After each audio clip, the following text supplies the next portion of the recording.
乡亲啊，继续来看从骗到柬埔寨的台湾人，阁救出来5个。原住民的立委吴礼华接到这个受骗民众的家属的陈情了后，马上出手协助办理免利息借款等等相关的事项，救出了5个少年人，3个查甫的，2个查某的。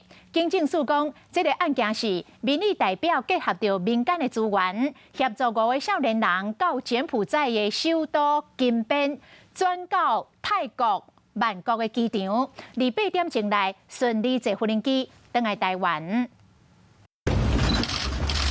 一路无人机到行经来接，为柬埔寨人救回来5个屏东人，暂时总算返来到台湾啊！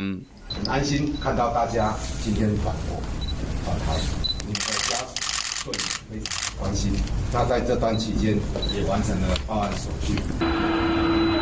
昨暝10点多，为泰国曼谷起飞，华航班机降落伫台湾，无人机载有包括3个查甫、2个查某，总共5个被骗去柬埔寨做事的少年人。原住民立委吴礼华接到家属的陈情了，随出手斗3工，协助因去借钱，总算将人救回来。我们都是鼓励他们先尽量借不到我们再来帮忙。这个案子是民意代表结合民意资源，协助该5位民众前往金边，转往曼谷。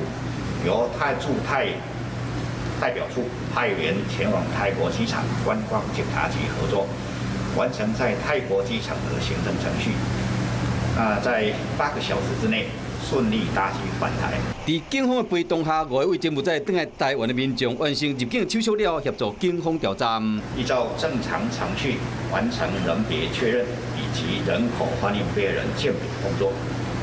后续将依鉴别情形通报各地社政机关，由社政体系提供后续的照顾。警方表示讲，在政府甲民间的合作下，目前已经成功解救72人返来到台湾。强调讲，每一位受害台湾人，政府拢会全力解救，嘛好有民众透过网络去找头路，也是讲网友伫烧招去到较高风险的所在，爱特别细致，以免佫发生类似的情形。